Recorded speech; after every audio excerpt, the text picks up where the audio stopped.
equally worthless. Not sure how I ended up here. One minute I'm reviewing a killer doll franchise, the next I'm in the military getting screamed at by this asshole. Who said that? Who the fuck said that?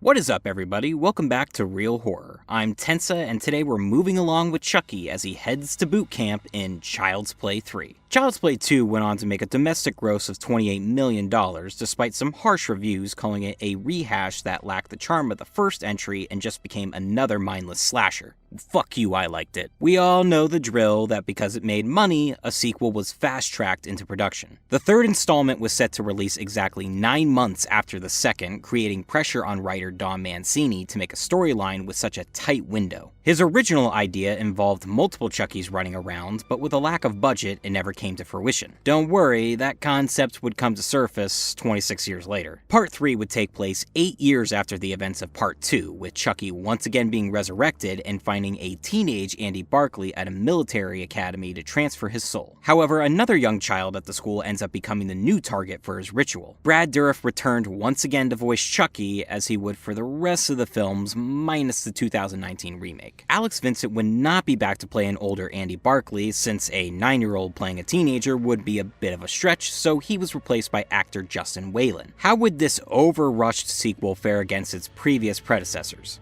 Let's take a look. The movie begins with the abandoned Playhouse factory, where apparently nobody chose to investigate the murder and mayhem that took place there 8 years ago. They're cleaning up to reopen the factory, and wouldn't you know it, Chucky's melted corpse is still there, and capable of bleeding as we see the blood drips into the restarted vat of plastic. The opening credits are pretty cool here, but then we get Chucky's best Darth Vader impersonation. Cut to a meeting being held by the toy distributor CEO, Mr. Sullivan, recapping the events of the first 2 movies and declaring that they're going forward with the reproduction of the good guy dolls, since no one remembers or cares about Andy Barclay. As a gift, he's given the first good guy doll officially produced, and surprise, it's Chucky. That night, in what is a really drawn-out sequence, Chucky messes with Sullivan, including tripping him with marbles a la Kevin McAllister style.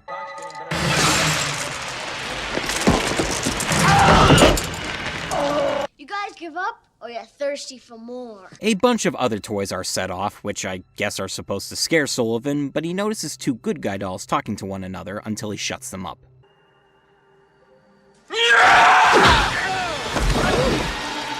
Don't fuck with the Chuck! Sullivan struggles getting up, especially after getting several darts thrown into his back. He reaches his phone, but a Chucky jump ends in his demise as he's strangled to death by a yo-yo string. Just like the good old days. Nothing like a strangulation to get the circulation going. Chucky moves on to locate Andy using the highest quality internet the 90s had to offer. The now 16-year-old Andy Barclay is arriving at Kent Military Academy after years of being in and out of homes and essentially being nothing but trouble. It's too bad he didn't have an older sister figure in his life to help him stay on a more correct path. He has a meeting with Colonel Cochran. No, not that one. This crotchety old fuck. The Colonel essentially tells him to man the hell up and abandon the fantasies of killer dolls. Yes, those fantasies you encountered twice that left a string of dead bodies behind. Stop making that shit up. Time to move on to a haircut from Sergeant Botnick. Yes. Oh, yes. We're seeing some skin now, aren't we? Huh. Hair seems to be this guy's creepy fetish, but nah, it's fucking weird. This is where we also get to meet Tyler, this movie's replacement for a cute kid. A commercial shows the good guy's return, traumatizing Andy but exciting young Tyler. You don't really get woos, it's more like, yeah. Upon returning to his room, Andy hears a noise coming from his closet, which is nothing more than nerdy punching bag roommate Whitehurst, who says he was tied up by Lieutenant Colonel Shelton. As you'd imagine, Shelton is a total dick, giving Andy a hard time as a new kid, but don't worry, we also get to meet De Silva, the cool girl who's got her eye on Andy. Meanwhile, Tyler is tasked with delivering a package to Andy, but when he sees that it's a good guy doll, he sneaks off to unwrap it himself. Who the fuck are you? Despite this hostile first encounter, Tyler likes Chucky, who realizes that he now has a new body and hasn't revealed his secret to anyone yet. If that's the case, I'd love to know who he had to speak with in order to get delivered to Kent in such a short amount of time. No time is wasted as Chucky begins his chance to play hide the soul with Tyler, but Colonel Cochran walks in and, hating interruptions, Chucky stops the ritual. Cochran scolds Tyler and takes the doll to be thrown in the trash, but on his way, Andy spots them and traumatic stress flows out once again. Chucky is tossed in a garbage truck but manages to trick the driver into thinking an actual person is trapped in the back. The driver climbs in, giving Chucky the opportunity to climb out and crush the driver from the front.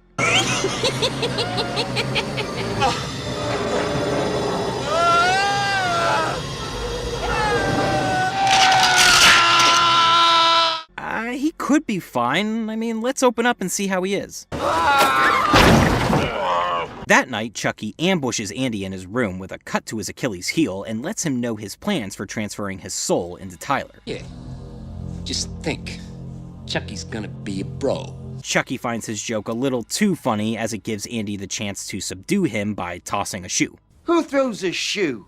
Honestly. Shelton walks in on Andy beating up a plastic doll. Not a very sane look. He confiscates the doll and leaves, but Andy shows up later to retrieve Chucky, only managing to wake up Shelton and piss him off when he sees that the doll is gone, forcing all the cadets outside to weed out the thief. Inside, Tyler and Chucky are playing a game of hide and seek, only to be found in Cochran's office by De Silva and her friend. She applies some lipstick to Chucky, but when the group hears a noise, they take off as Cochran returns. He spots Chucky and throws him in the trash, but a war cry gives Cochran the fright of his life. Aw, you gotta be fucking kidding me! He collapses and dies of a heart attack, so the next morning at breakfast there's a moment of silence for their fallen colonel. Andy tries to convince Tyler that Chucky is bad and needs to stay away from him, but Tyler's downright stupidity pushes Andy away. Botnick is going around checking on all the sweet, sweet hair in the cafeteria, but decides Whitehurst is the one he wants to cut. Presto.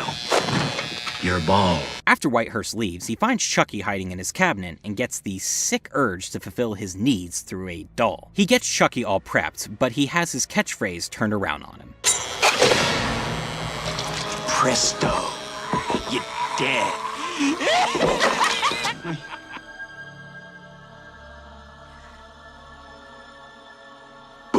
Outside, the Academy prepares for its annual war games using paintballs, but Chucky goes and replaces the red team's paint ammo with real ammunition. You can't do that. It's literally impossible for those paint rifles to fire actual bullets. I shouldn't argue the capability of certain rifles when dealing with a possessed doll, but it's still dumb. The teams march to their camps, and that night at the blue camp, De Silva takes Andy out to a spot where they can see a carnival in the distance and have some kissy time. Afterwards, Andy remembers he has to save Tyler, so he heads to the red camp only to find him gone. In the woods, Tyler and Chucky are out for a stroll, but Chucky has had enough of Tyler's annoyance. You're a fucking drag, you know that? Watch your mouth, Charles. Stop calling me that! Barkley was right. You're not a good guy. Ah, the last horse finally crosses the finish line. Tyler escapes after stabbing Chucky, but he and Andy are caught by the blue team while De Silva has been captured by Chucky. Armed with a grenade, he radios Blue to bring the kid or he'll kill De Silva, but then he calls Red to inform them that the blue team has been spotted. Andy exchanges Tyler for De Silva, but suddenly the blue team arrives and opens fire. Shelton is the first to emerge to assess the situation. Hi, soldier.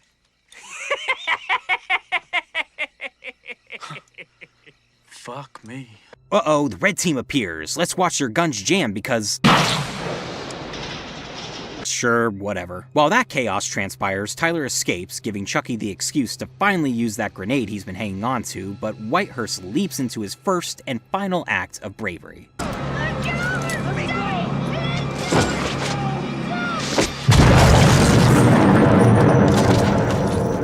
Tyler has made it to the carnival we saw a little bit ago and runs straight to security, but oh no, the guard tries to calm him down with a doll. Andy and De Silva arrive on the scene only to find the guard dead from a shot to the head, but they take his gun for safety. Chucky leads Tyler into the most extravagant haunted house carnival ride to perform the chant, but they get separated. Chucky manages to shoot De Silva in the leg, leaving Andy on his own. Chucky catches up to Tyler, but it's the giant Reaper that wins this face-off.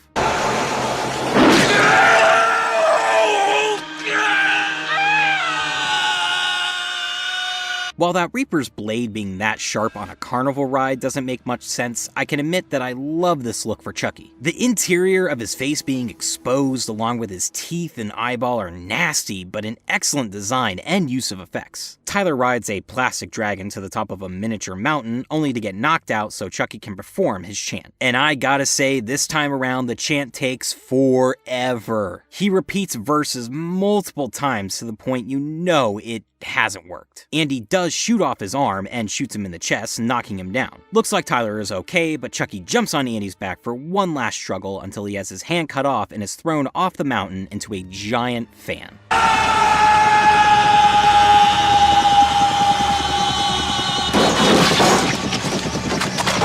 Probably my favorite Chucky death in the series. It has a bit more finality to it than the others, and I like that slow fall with the flashes of Chucky's face, then bam, he's sliced into chunks. Andy is taken away by police for God only knows what reason, his fate never to be determined for several more movies. My overall thoughts on Child's Play 3. It's not the worst in the franchise, but it is fairly dull. Just feels like more of the same, but nowhere near as fun or even creepy. I'm not a huge fan of the military setting. It ultimately feels like they're just ripping off Full Metal Jacket with the character archetypes and even straight up taking lines from it. I understand it was done to switch things up a little, but it's such a boring environment that Chucky doesn't take advantage of, and I don't care for the cliche strict leader, asshole bully, nerdy wimp, and new guy since we've seen them executed in better movies. I couldn't care less seeing Andy interact with these people and engage in the activities of a military student. For my money's worth, I think the carnival would have been way better to set the whole thing at. Chucky would have had a whole lot more clever ways to kill people, and it could have been creepier seeing him in fun houses or Hall of Mirrors, leading to the big haunted house finale. I think this movie suffered with how rushed it was, and I think if given more time, Mancini could have written something a little better. As I mentioned, I don't really care for any of the characters, even Andy. Justin Whalen is fine, but I've never really been able to connect him to really being the older version of Alex Vincent's Andy. It was nice to give him a love interest in De Silva, but her motives never really seemed clear. She's just the cool girl who doesn't take shit and is good at everything, but takes a liking to Andy because he's the new kid. Tyler is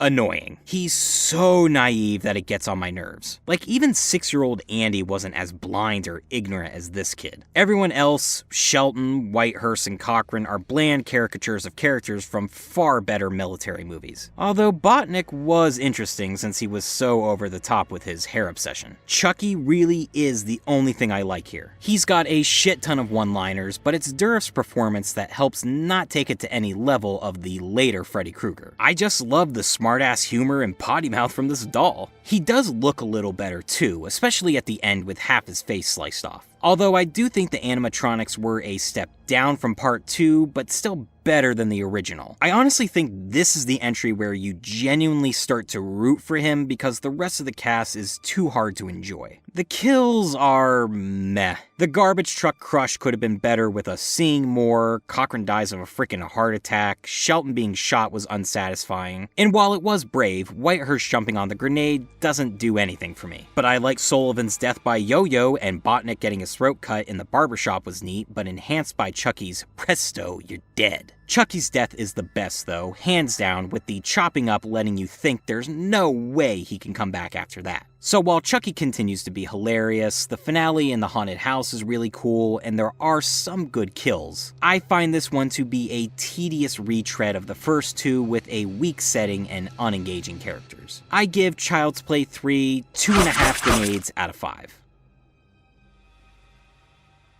But let me know your thoughts. Do you think this is actually one of the better entries in the franchise? Are you a fan of the new military academy setting? And what was your favorite kill? Don't forget to subscribe and follow my Twitter and Instagram. Links to those are in the description. Just as a heads up, I'm currently working on another project that requires more of my time, so the next review won't be out for 2 weeks. But it's then that Chucky gets lucky in Bride of Chucky. So until next time, peace.